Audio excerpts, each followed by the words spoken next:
Temp check. What kind of summer are we having this year? A family road trip summer? A beach bum summer? Or a wake me up when the sun sets summer? With Instacart, choose your own adventure and skip the shopping side quests. Where available, you can get ice cream delivered to your hotel, sunscreen to the pool, or cold brew to your bed. Well, door, in as fast as 30 minutes. Wherever you find yourself this summer, you can get the goods. Download Instacart for free delivery on your first 3 orders. Offer valid for a limited time. Minimum $10 per order. Excludes restaurants. Additional terms and fees apply.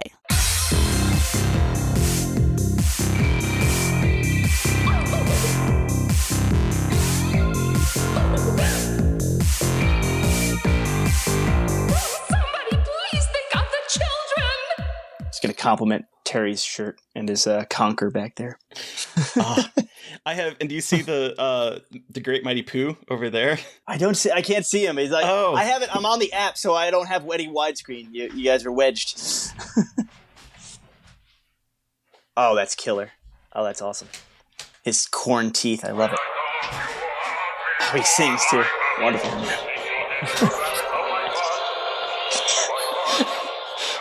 Mary Beth has abject horror. Now she's scarred. What is that?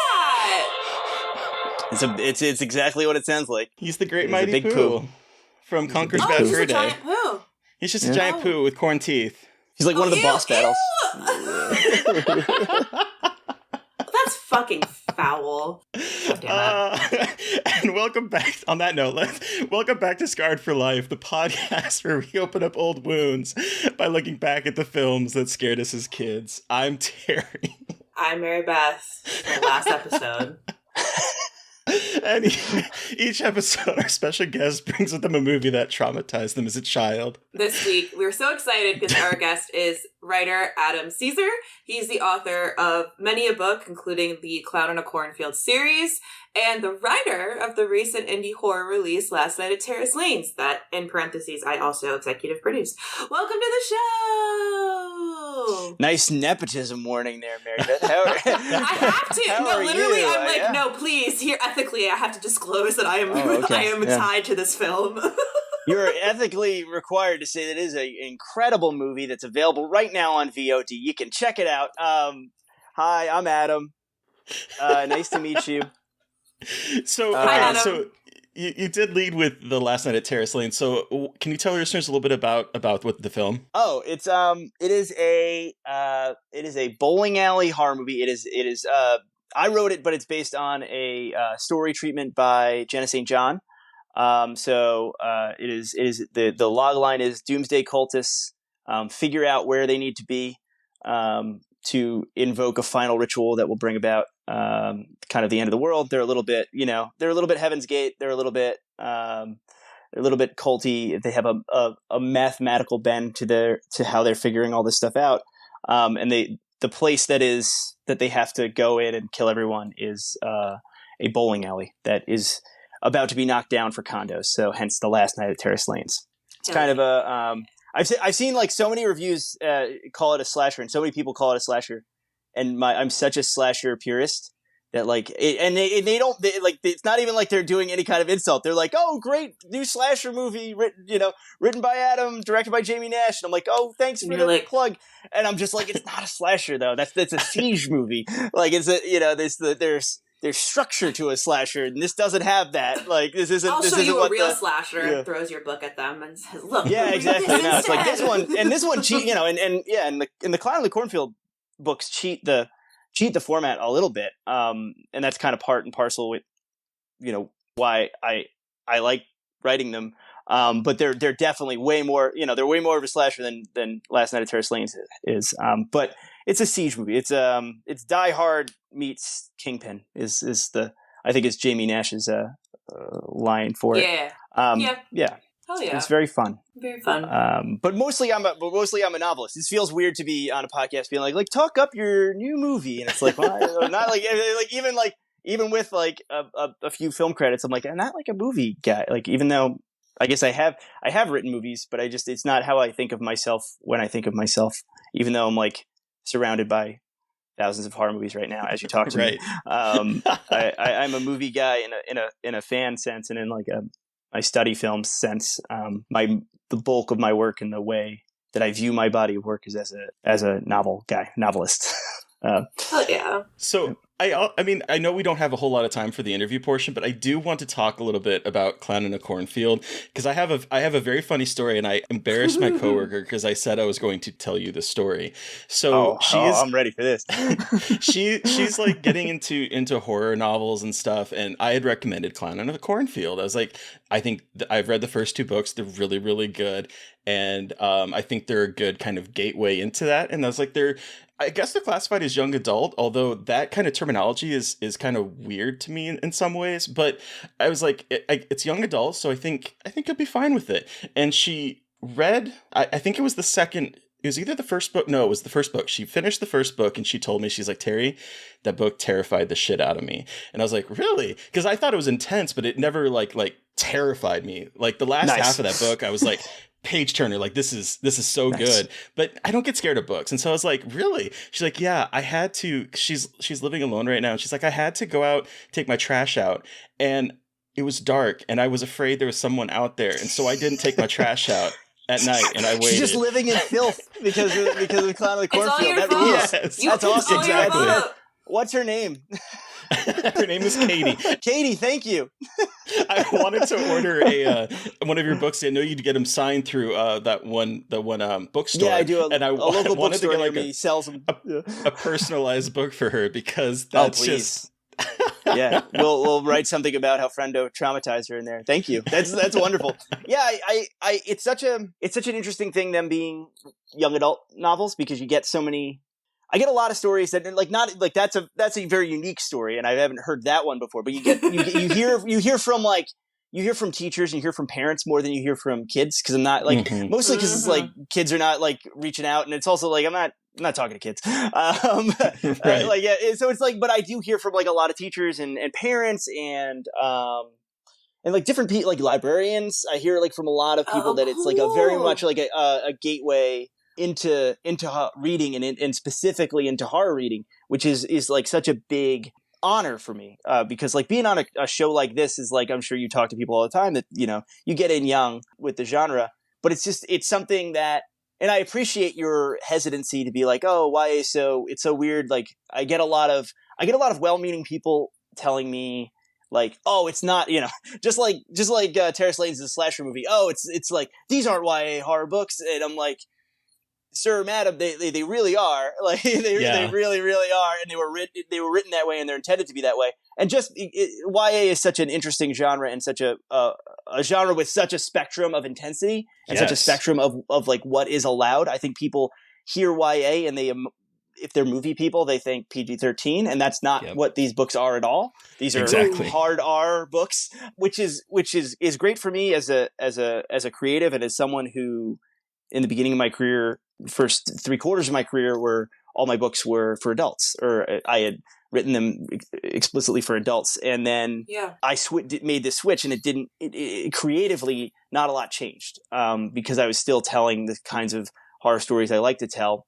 But when I hear stuff like that, where it was your friends trying to get into horror, or first, like it's a really beautiful thing. Not to be too touchy-feely about it, but it's really special to me to get to be a vanguard and to proselytize for this genre is really, you know, with the third book coming out, which is called The Church of Frendo, there is a little bit of almost a religious fervor to my love of this genre. I was a teacher for a number of years. I'm used to working with young people, and I was an English teacher, so I'm used to trying to get young people to read, and to hear that I've gotten young people to read is like super, super rad. And it's not something that it was explicitly like the goal of the books. The goal of the books is to tell a good story in a format that I enjoy, in a genre that I enjoy.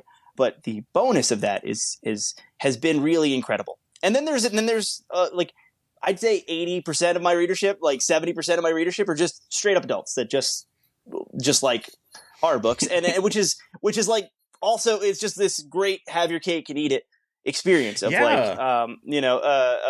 these books are, I'm hearing from teachers that want like signed classroom copies and stuff like that, which is insane to me, and people who don't have kids and have no interest in kids, just enjoying the books as, you know, as they are. is super cool. And I'm very proud of a lot of my backlist and a lot of those books that were for adults, but I don't think that I'm prouder than anything than I am the Clown books and Influencer that just came out, which is another YA one. So is there anything that we can like tease out of you for the third book? This is a good dry run for this because I'm just like, the third book is so weird and so weirdly structured and has such weird things in it that are not in the other two books. The other two books are pretty. First one is a pretty straightforward whodunit slasher that goes really big in Act 3. Like things are really big. Things are very big as far as like body count and things that happen, but it still hews pretty closely to that format of that kind of slasher. 2 opens things up a little bit, and the political elements of the first one become a little more prominent, and because of what was going on in the country, like that's what that book is. And then 3 is a much of a turn as you can kind of get and still have some of the same characters and some of the same themes. It's like I've already I can tell you kind of what I've teased already. I'm just trying to keep my story straight. Like I've teased like stuff like The Wicker Man, and like Blood on Satan's Claw and like Folk Horror. I've teased stuff like that. Right. And then I've also teased like stuff that would seemingly negate that, which is like 70s road revenge stories and stuff like Convoy, stuff like Hell or High Water. Like there's a string of that in there too, which is just those aren't horror movies. Like those aren't horror stories. So it's all that, but it's still, I hope not to completely alienate people that like the first 2 books. And I think there's that. What I told my editors is like there's a precedent in slasher franchises to like have the weird one. Like, and usually the weird one for the first 15 years or so, people fucking hate it. And then they come around. Well, like the goal here is to get them to hate it just only for a couple minutes and then and then really like it by the time the book's over. I was like, the goal here is to not wait like the 15-year period of being you don't want to wait for the, Halloween 3 Season of the Witch, like reappraisal to happen, because no publisher wants to hear that. And then you're talking to like New York Publishing and they're like sweating margins and they're telling you can't have an extra chapter because like paper costs too much. So like, I started with that pitch and then I was like, but they're going to love it right away. Don't worry. That's as much of a tease as I can give you. I'm already planning on like August going on podcasts and like not talking about the plot at all because I kind of don't want to, because I want people to kind of go in fresh.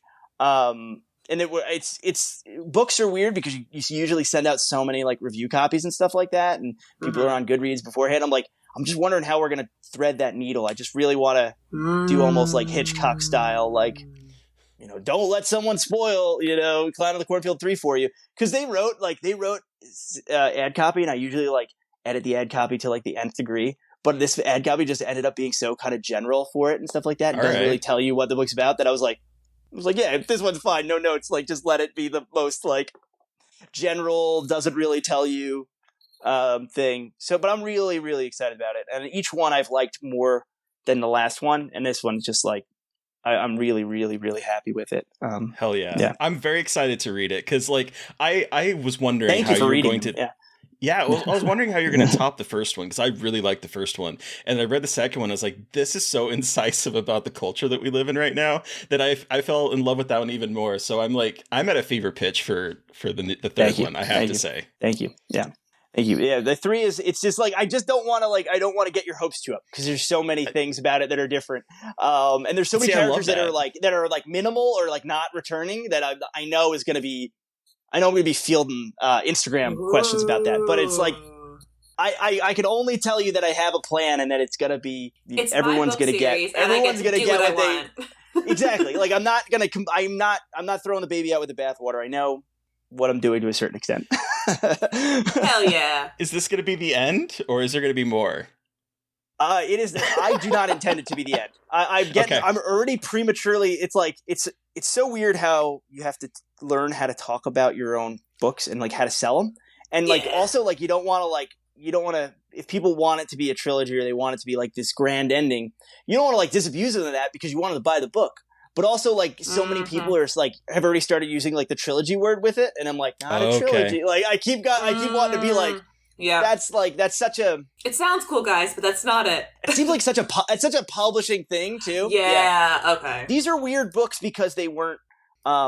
A lot of time in publishing when people sell books, they sell them in multi-book deals, or they sell them as series, or they sell them as trilogies, just because that's the way publishing works, and they know they can like budget out and for time wise. These books were not like that. The first book, which I still kind of get knocked for the ending, that there's like there's a little tag at the end that like is like a the end question mark kind of tag, which is just what you do in slashers. People got so pissed at that because they're used to books being series, and it was like, no, it wasn't written to be that ending wasn't written being like, oh, I'm gonna do this for the next 10 years. It was written because that's kind of what you do in slashers. Yeah. It just so happened that the book did well, and it's slashers. I want to do a sequel, so like I was just, the whole time I was texting my editor and being like, hey, we got nominated for the Bram Stoker one, maybe a second one. I kept like, trying to put it in his head that like I would like to do more. But this was not sold as a trilogy. It was not sold in a multi-book deal. It was just sold one after the other, and each time basically like being like, I get on shows like this and I'm like, hey guys, please, if you want a fourth one, please buy the third one, because that we're Tom and Jerry, where he's laying the track down in front of the toy train before, before he gets to it. Like that's how this series is going. So I each one I try to end with a little bit of certain amount of definitiveness, just in case they don't buy another one. And I also want to tell a complete story, because they're not like serialized stories. They're more like film sequels in that, until the MCU made everything, made everything TV again. Like the idea is that like when you get a film sequel, you probably like want to tell my complete story here. So that's how they're composed and written. And because each one has its own flavor and its own themes and stuff like that, they're meant to be, one shot kind of things, even though you definitely have to read the first one, but to read the second one. I've screwed up this marketing thing so badly. So you're saying they're standalone? No, not at all. You definitely not at all. The other one. And yes, at the same time. To your point, I would have been happy with the way the second book ended. It left me wanting more, but it would have given me a definitive, like it tied up everything that I needed to tie up in that book, while as you said, kind of leaving the door open. So I can get what you're saying there, and because I was like, oh gosh, is this it? Because I was really invested in the story. Is like, is this going to be it? And then when I heard that there's going to be a third one, I was like, okay, good, I'm here. I'm not even going to say like 4 is my goal. I'm just going to say like they're going to have to make me stop is going to be my goal. Fantastic. Yeah.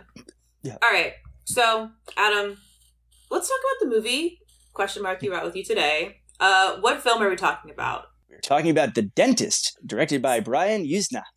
So The Dentist, an extremely successful dentist, surprise, goes off the deep end after he catches his wife cheating on him. Yeah, that's pretty much the long and short of it. That's it. I thought that was going to be longer, but that's exactly what it is. That's literally it. That's what it says on the tin. Thanks, IMDb. Yeah. Very brief. Yeah, that's concise. That is. No, it really isn't. So let's take it back. Why is this your Scarred for Life pick? Give us your horror story. So I have a slight confession to make. Okay. While we were emailing back and forth to figure out what I was going to talk about, you sent a long Google Docs file with like 160 movies on it, and I had picked one. My first one was The Guyver. Which is another Yuzna produced film directed by Screaming Mad George, and I was like, "This will be perfect." Oh, wait. I've never gotten a chance to talk about. Oh yeah, Screaming Mad George directed it. Oh yeah, it's got it's got an incredible kung fu pedigree. It's got an incredible visual effects pedigree. I was like, "This will be the perfect movie to talk about during their podcast," because it's such an influential movie on me, but I've never talked about it on a podcast before. But we ran into the issue of like the Blu-ray I have of it is like region B locked. It's like an Arrow like import. I had to import it, and I have like the DVD too, and it's super old. I think it's like got disc rot and stuff. And and then y'all, like, it's not streaming anywhere. There was no way It's nowhere. for you to see it. So we had to pivot, and it was like, okay, choose another movie. And I had chosen Guyver so fast. I was like, oh, this will be easy peasy. Let me just choose another one. And I kept coming up with ones, and they were not on your list, not on your list, not on your list, not on your list. And so I went downstairs to like my pile of movies I'm intending to watch in the next, few weeks or whatever. And I had the Vestron double feature of The Dentist and The Dentist 2 down there. And I was like, I wonder. And I checked your list, and it wasn't on there. So I was like, perfect. I've never seen The Dentist until yesterday. I've never, ever seen The Dentist. But the reason I picked it, outside from the Brian Usnick connection, so I could talk a little bit about the Guyver, but was the fact that I was terrified of when you think of like Scarred for Life, when you think of this kind of kinder trauma, this kind of horror origin story, you don't just think of the films that you saw. You think about the films that you were too scared to see. And I remember very, very vividly at both of the video stores that we went to when I was a kid, because I guess the movie came out, I was like 9 or 10. Maybe the second one came out, I was 9 or 10, but it was they were both out, and I remember walking past them both in Blockbuster and at the little supermarket end cap that we used to rent movies from too. And I just the idea of teeth stuff and the idea of dental trauma and the covers of them were just so horrific to me that I was kind of like, as a kid, not knowing about like extreme horror and stuff like that, just seeing Freddy, seeing Jason, seeing Michael Myers, seeing these things that at that point, like, didn't even faze me. Like at that point, seeing their faces didn't faze me. But then seeing this like guy with a dentist drill going to town on someone like that to me, I was like, that must be the scariest movie ever made. In my mind, I was like, that must be like, I didn't know guinea pig. I was like, that just must be splatter and torture from beginning to end. It must be the most horrific thing. And so for 35 years, that was got it, like, for not 30, we'll say, so for 28 years, that was my impression of The Dentist. And I was, it was like time to watch it for this podcast and see how that stacked up with the things that traumatized me as a kid. And honestly, I think it would have traumatized me as a kid really, really badly. Yes. So before we do talk about that, I do want to talk about this idea of seeing movie posters and being terrified of them, because honestly, that was my life in like the late 80s, early 90s, where I would go to the store and I would just spend all my time looking at the horror movies and just coming up with ideas about what this movie is about. And sometimes they terrified the shit out of me. And there was one movie in particular that I'm surprised hasn't come up on the podcast, and I'm just waiting for it to come up, so I'm just going to share it now, is Deep Star 6, a movie where the cover is this like the diver suit that is like half gone, that's like half and eaten. Yeah. Yes. And I remember as a kid going, because aquatic horror in me is like, I love aquatic horror. Aquatic horror is like my sweet spot, and especially things under the water, like in labs under the water, that kind of stuff is like perfect. And I see this as a kid, and I'm like, this movie has to be awesome. This movie has to be terrifying. What tore this guy in half at the bottom of the ocean? And like the tagline was, "Save your last breath to scream." And I'm like, what is this movie? And then I remember seeing it like years later and being like, that's what this movie is. But it's a little goofy. Yeah. It is a little goofy. But that build up and seeing those movie posters and then like realizing, that is that movie that sort of scars you as a kid for life without even having seen it. So I do love this, that The Dentist is like the thing that was like, what the fuck is this? This is going to be the most horrifying thing ever. It loomed heavy in my psyche. And I ended up really liking it, so I'm glad we were able to talk about it on the podcast. Well, and it's funny because I had a similar experience with The Dentist 2, specifically. I haven't seen it, but the cover with like the razor blade teeth, that one haunted. So there's a couple movies that like always haunted me at the video store, and like their covers, and then I would always like run past them like they were watching me. And it was this one and Carved, the Koji Shiraishi movie, where it's about the slip mouth woman. Anyway, but like The Dentist didn't like I don't remember the dentist cover, but the dentist too, because that fucking pale face is staring right at you with the open mouth of razors. The white, it's white, and so it just it's all stands out. Scary. Yeah. It's like the evil version of like the Fright Night 2 cover. Yeah. It's a similar. It's almost like glamour photography where you're doing that fade into white thing, but it's like the most horrible image. Ooh. And it's and I'm really talking about these two almost in the same breath because they were right next to each other, and it was like him. The cover of the other one's him coming in with the drill, and the cover of that one is that image. So it's like you add them together. It was like to me, it was like I was like, I can't believe they made two of them. Who's letting them get away with this? Like as a kid. Well, and like I'm assuming we all have a similar feeling. It's like I've always been scared of the dentist. Like I don't like the dentist. Nothing about it is pleasant, and just the thought of a horror movie about a dentist when I was younger was like my worst nightmare. I was like, I'm already scared of them. I don't need to be even more scared. And if I had seen this as a child, I would have never gone to the dentist. I can almost guarantee you that I would have been like, absolutely not. I also would never have thought at a younger age about dentists assaulting women while they're under anesthesia. So like that, I'm glad I didn't have that exposure as a child, because that also would have ruined me from any male medical professional for the rest of time. Yeah, it's a pretty horrific movie that walks a real weird tonal line. Because it's really bleak, but it also has that. I think it's written by Dennis Paoli and Stuart Gordon, and it feels like one of their things. It feels almost like because it's for people who haven't seen it, it's hard to describe the tone of it because it really feels like, in a way, it feels like a dry run for Stuart Gordon's Edmund, which I think at this point he had probably like directed the Mamet stage version, because I know that he had worked on Mamet stuff before, so it's like.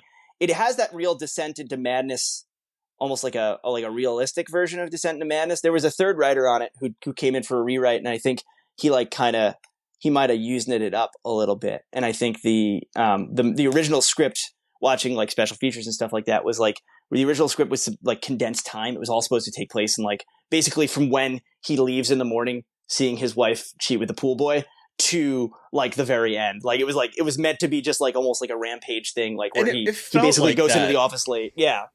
It's weird to put time jumps in. It felt like I was like, is this going to be a one-day thing? Yeah, it's weird that like that it is over 2 days, because it's like almost doesn't need to be. I'm like, it really is. Why did they change it? But I like the movie that it is. But like Mary Beth is saying, it's pretty bleak, and it's pretty and then there's this using it as like a kind of like he's not the world's most technical director, but he is a director of like style and like cool shots. He's such an interesting, and I think such an incredibly underrated director, because this and two are basically the only ones of his movies I haven't seen.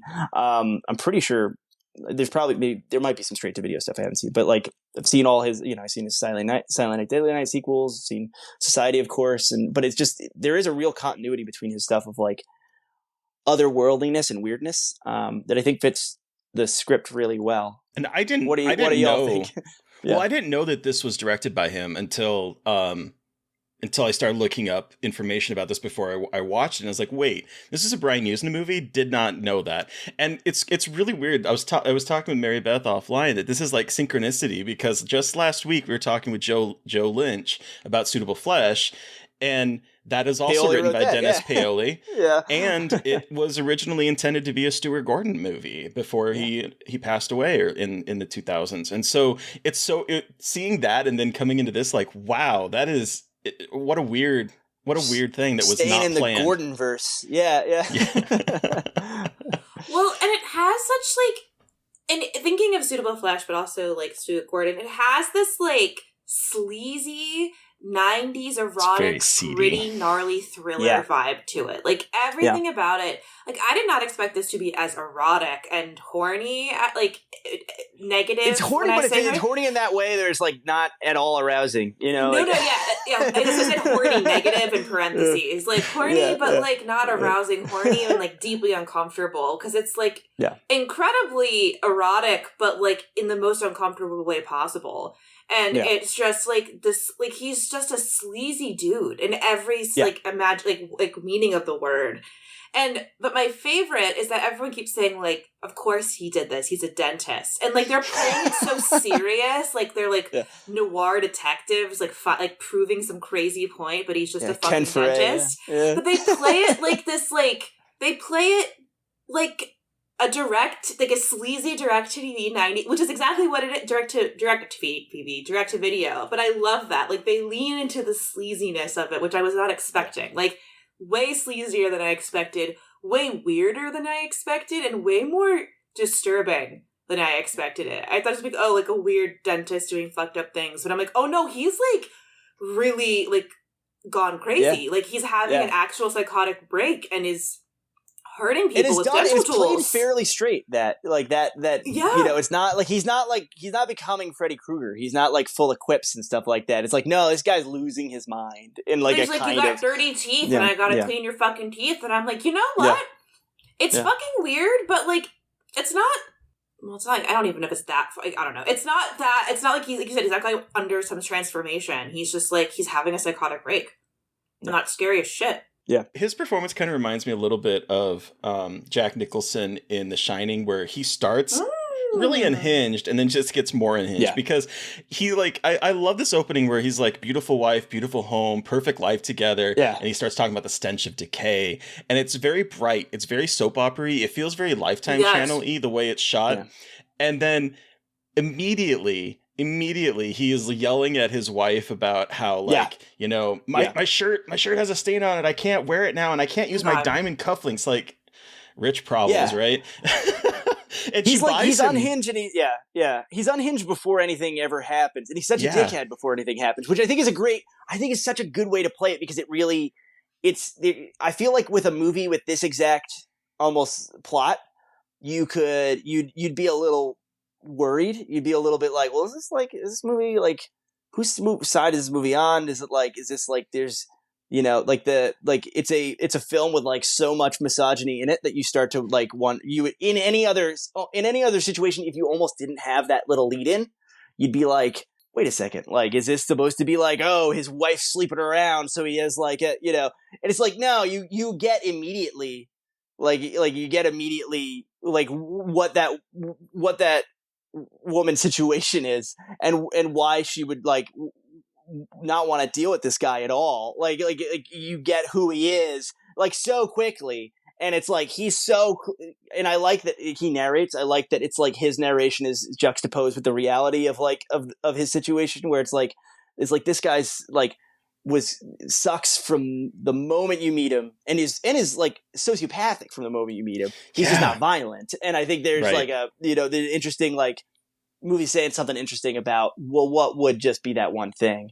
And I think it's almost a very like 90s thing. It's almost like a very 90s, like the beginning of kind of true crime daytime television. Mm-hmm. There's that erotic, you know, erotic basic cable, like, are we an oversexed society? Is this like a Red Shoe Diaries type like look to it and lead in, even though nothing is like sexy or cool? Like it is like this. Just the house looks nice, but everything else is gross. Like and it you know, form and function with this idea of like this decay that is creeping in. Exactly. I was like, oh, that's actually kind of smart, the idea, because like everything is so pristine and everything is like on the surface. Like he is a professional, like, you know, he's very well respected. He's a good dentist, it comes across. His dentistry has like themed rooms. Like it feels very like presenting just wonderful, lovely things. And yet like he complains about there is rot just underneath, and he is rotten to the core, even though he's presenting. And so like there's some interesting things that the movie is kind of sometimes clumsily, but like exploring through that kind of metaphor, I would say. Also, Mark Ruffalo is in this. Yeah, what the fuck? Yeah, he doesn't just have one line. He's like there. He has like that whole little scene. I really like the Mark Ruffalo character because it shows you how messed up this world is. Because he's like grooming a child who's there to get her braces off, but he's like ends up being somewhat weirdly like has to be like the indignantly justified indignant like 2 scenes like later, and it's just like hero, and like a weird thing. Like, and he never gets in the dentist chair. You never get to fuck up Mark Ruffalo. Like this dude sucks, and he's gonna keep on going. Like he kind of like avoids the dentist entirely. He sidesteps his comeuppance, which in any other movie that of this era, especially of like the HBO Tales from the Crypt style era of everyone wanting to do that EC Comics kind of morality tale, like the fact that Mark Ruffalo just walks off like and is fine, like is like kind of tells you that something's a little different in this movie, Yeah, because everyone who gets hurt and killed doesn't deserve it, except for maybe the tax guy. And the tax guy gets it so bad, and then he's like alive for a long time. Oh God, I know. It's like the tax guy's bad. The tax guy's almost the kind of victim you expect them to have. Like he's just exactly. He's such like the evil villain. He's like the cartoony evil villain. That's so funny, and I love that because he's like, "I've seen your returns," and I'm like, "This is fucking hysterical." We're talking about taxes, like we all are all very well versed in how diabolical the plan is. That he's not going to file it to his boss. I'm like, this is incredible. 10 out of 10. I know that they're they're playing this as straight as possible for the comedic value, and I love it so much. And he absolutely destroys his fucking mouth. But it's like his whole head, he gets like a chin prosthetic. Yes, and like the rest of the movie, this guy is just like murdering women and like the pool boy, and then hurting children. And it's just like, it is bleak. You know what I mean? Where he's just like hurting everyone who doesn't deserve it. And you're like, no. Jesus Christ. Ugh. It's funny because I never wanted, speaking of hurting children, I never really wanted to see this movie growing up because incredible transition. I have had since like, I would say either high school or college, and it's gone away, but like one of the 2 recurring dreams I used to have was that my teeth would just start to crumble in my mouth. And it was always like, it was always felt so real to me that like I would wake up and I'd start crying. So like, I have no teeth. Like that was literally for the longest time. I honestly thought that my teeth were just not even just falling out. They were crumbling in my mouth. And so seeing that poster with this is like, I can't watch yeah, this. Of course. No, yeah. But I will say that the teeth scenes in this still get me. Like this is my first time watching this movie as well, but I'll tell you, those, even though like it is definitely a giant mouth, and according to the trivia they could only afford one mouth, so they kept like replacing the teeth in it to the puppets are awesome though. The puppets are awesome. They look so good.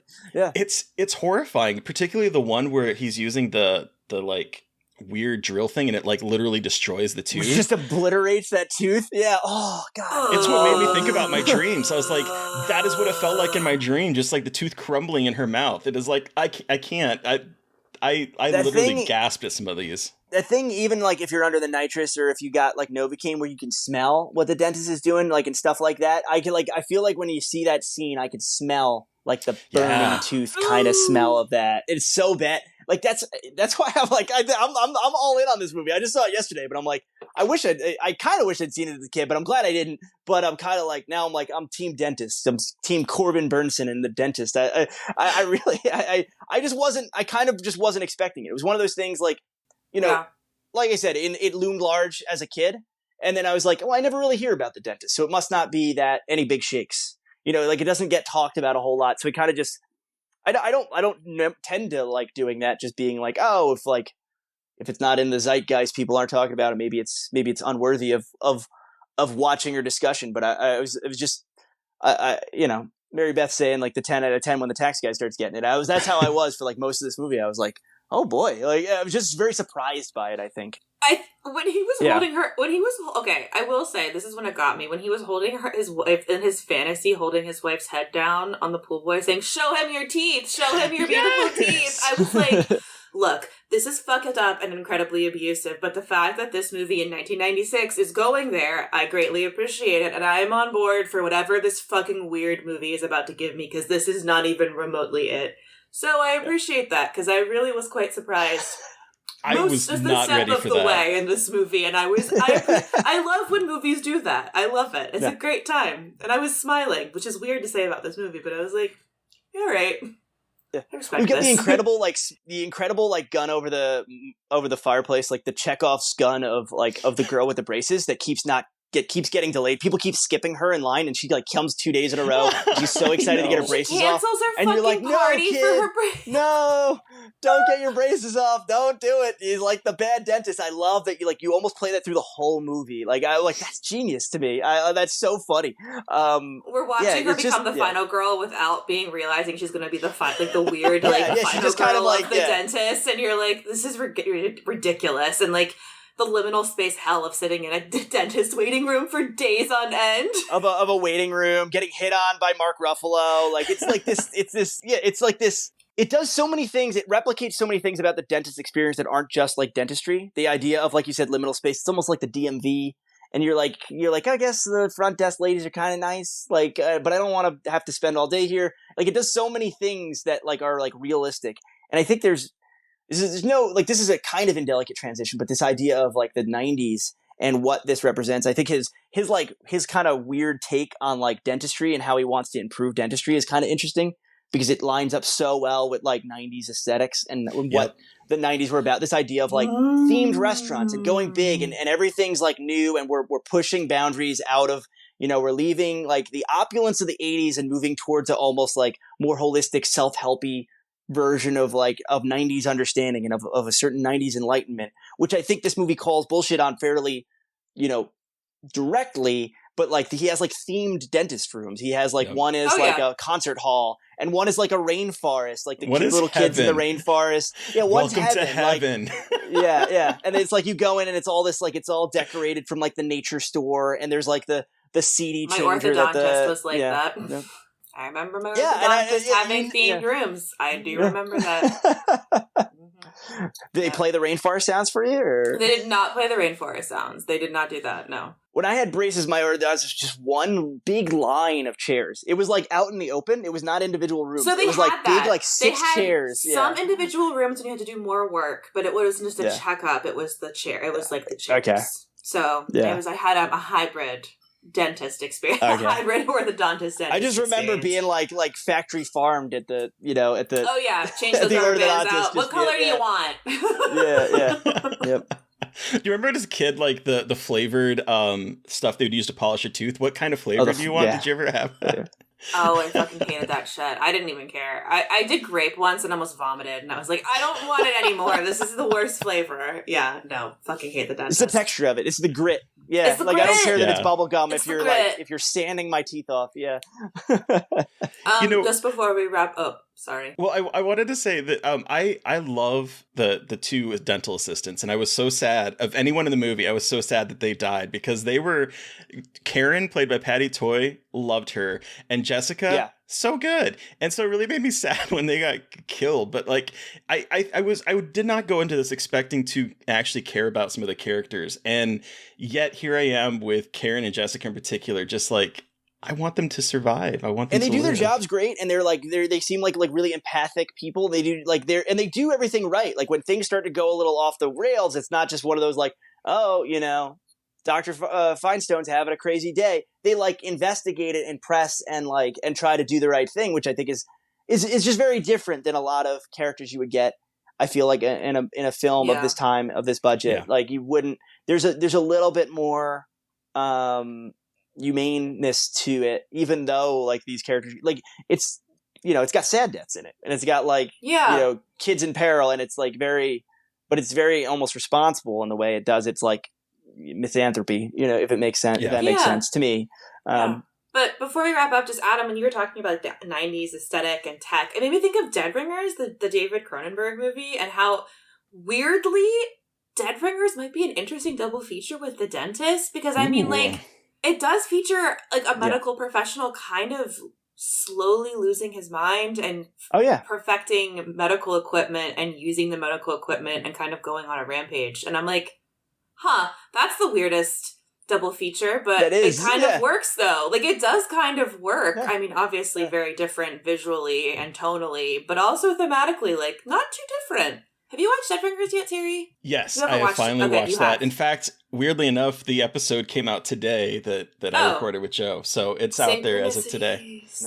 But it's it like almost being on the pioneering edge and what that does to I think Jeremy Irons is a little bit more of a complex character and characters in that. I would agree with that. Yeah.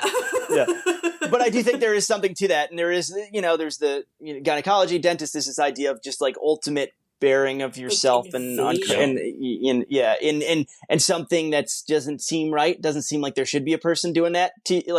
Even if it's under the auspices of medicine, like just teeth stuff is just. It's very violating. Like he has him like putting his finger in her mouth, and like it's just like again, like sorry to be like orifice is being violated in both movies. Like that made me so uncomfortable. I was like, oh, I don't want to ever be unconscious at a hospital now. This is why I typically go with female doctors now as an adult woman. I will say that this movie sent me on a rabbit hole, as sometimes happens, about like, has there been any serial killer dentists? And I did find the weird story of Glennon Engelman, who was an American dentist. Sounds like a serial killer. A contract killer and a serial killer. One of his people that he killed was in a car bomb. Where was this? He was from St. Louis, and he planned and carried out at least 5 murders for monetary gain over the course of 30 years. He was already serving 2 life sentences in a Missouri state prison when he pled guilty to the murder of a man and his wealthy parents in a separate contract killing that occurred in Illinois. Real hitmen are rare. Real hitmen are way rarer than like serial killers. It's like he's a little bit of a unicorn there. Yeah, and they put him his death toll at between 5 to 7 plus ? Wow. Because he could have been more. The exact number is not known, and the methods he used to kill his victims included shooting, bludgeoning with a sledgehammer, and explosives. This guy's come on, dude. Wow. He should have watched. He should have been around to watch Corbin Bernstein work. Yeah, exactly. Sledgehammer. Wow, sledgehammer. That's. I mean, no dental records after that shit. You're getting your head smashed in. On that note, Terry, are we ready to wrap up and give us a rating out of 5? Adam, so get you out of here for bedtime. So Terry, how many destroyed teeth, speaking of dental records, out of 5 do you give the dentist? It's weird. When I sat down to watch this, I was like, I'm not sure how I feel about this movie. But by the end of it, I had come around to it, to the point that my roommate was like, so when are we going to watch The Dentist 2? And so I think we're going to watch that this coming weekend. So that is my journey with this movie. It has a weird pacing, a weird feel to it. I can definitely tell that things were changed from probably the original script, and I am curious to see what it would have felt like as like a single day of this man going on like a rampage vice, the kind of break that it has. Really weird. Some really good effects, particularly for I believe this was made for HBO streaming, so it was like initially like that was the not even streaming. What am I talking about? HBO television. Like I'm streaming on the brain. But so this movie is weird. I love Brian Usna. I love everyone involved. I had a good time with it. I'm gonna give it 3 destroyed teeth out of 5 personally. What about you, Mary Beth? So I had a similar journey in terms of emotionally being like, I have no expectations, but I'm ready for it to be fun. And then being like, oh my God, like this is kind of fucked up. I found myself quite fascinated with how shitty this character is and how they really don't give him any redeemable qualities or not trying to make him some kind of anti-hero. It's like, I got very like Patrick Bateman American Psycho vibes, but if he was a dentist and didn't work in banking and like didn't do a lot of coke. So it was just like it was much more fascinating than I expected, and I actually only gave it 3.5. Ooh, okay. Destroyed teeth, I think. But Adam, you the final word. I'll be the full. I'm also like I'm a lot easier on my scales than you two seem to be. But I'll go 4.5 destroyed teeth because I really want to be the ultimate dentist defender here. Yeah, okay. I really love enjoyed it. Yeah, it was a great time, and I'm glad we got to talk about it right after because I like watch movies. I like text my buddy like, that was pretty good, and that was like that'll be the end of it. But I'm glad we got to have a discussion about it. And I'm sorry I had to use subterfuge. Sorry I had to lie to you guys. No, it's okay. To do it. We still got to talk about it, so that's totally fine. You're going to have to make me a promise, though, because I think you said that the Guyver is supposed to be coming out on Blu-ray later this year. I think Unearthed is putting it out. Yeah, Unearthed is putting out a 4K, like finally a domestic Blu-ray. Yeah. So I'm going to need you to come back and talk about that one. Maybe to promote Climbing the Cornfield 3. So maybe have a little bit more time. Yeah, no, that'll be perfect timing. I'm going to need to have you come back. If you don't lose like a bunch of subscribers from this episode, I'll come back. Yeah, for Hell sure. yeah. No, because I just the Guyver's so interesting because it's based on a manga and that was an anime. I and, like, know. and it got me. I'm It so set me excited. down a bunch of different paths, kind of in my life and in my fandom. I think, like, because of the Useness and the Screaming Mad George-ness and the martial arts. It's just like a lot of things that I like that I still like later in life that I was exposed to just like as like a 6-year-old, like that all kind of follow through. So I think it's a very interesting movie to talk about in that context. And it's when good. it is I out, like it a lot. When it is out, yeah. we need to have when you you come guys back. can get it, yeah, I'll be right back in this chair. Yep. Because I was so excited once you said it was directed by Screaming Mad George. Like I'm It's on co-directed. board. I forget the co-director's name. Steve Wang. Steve Wang. Yeah. So it's a co-directed thing with Screaming Mad George, and there's just effects out the wazoo. It's got like a lot of cool puppet effects, a lot of cool suit effects. Like it's got stop motion animation in the transformation scenes. It's really cool. It's got Mark Hamill. It's great. It's really a fun movie. It's one of those things where I'm like, I don't. There's like a weird amount of watching it now as I've seen it as an adult, and there's like a weird amount of like comic relief that like probably doesn't work as well if you're not 6. Like, but everything else about it is still like it holds up perfect and it's still badass. But like there's this weird mix of like Brian using his kids movie is what this feels like in a certain way. Fuck yeah. Yeah. I'm so excited. So yeah, I'd love to come back and talk to you about that. But well, thank you so much, Adam, for coming on and finally getting us to watch The Dentist, and finally you watching The Dentist. I'm so glad. I just want to say that I've made it this far without singing "He'll be a dentist" because like that was in my mind the entire time I was watching this movie. He has a knack for causing great pain. Yeah, exactly. But thank you so much, Adam. Yeah. Where can our listeners find you? And the floor is yours to plug away whatever you can talk about. Where can they escape me? There's nowhere you can't find me. I'm on TikTok, which I'm getting real good at. Watch out. You are. Watch out, I'm world. enjoying your TikTok thank stuff. You. Hey. I'm on Instagram, Twitter, everywhere. And if you just type my name into Amazon, all my books come up. As Terry mentioned, if you want signed books, I have links on my website, a local bookstore, the Children's Book World, which is so weird going into a children's store with like Babar like painted on the side and like being like, all right, well, I'm gonna go sign these books where a girl gets beheaded and then kicks her own head as her body runs. Beautiful. Exactly. Yeah.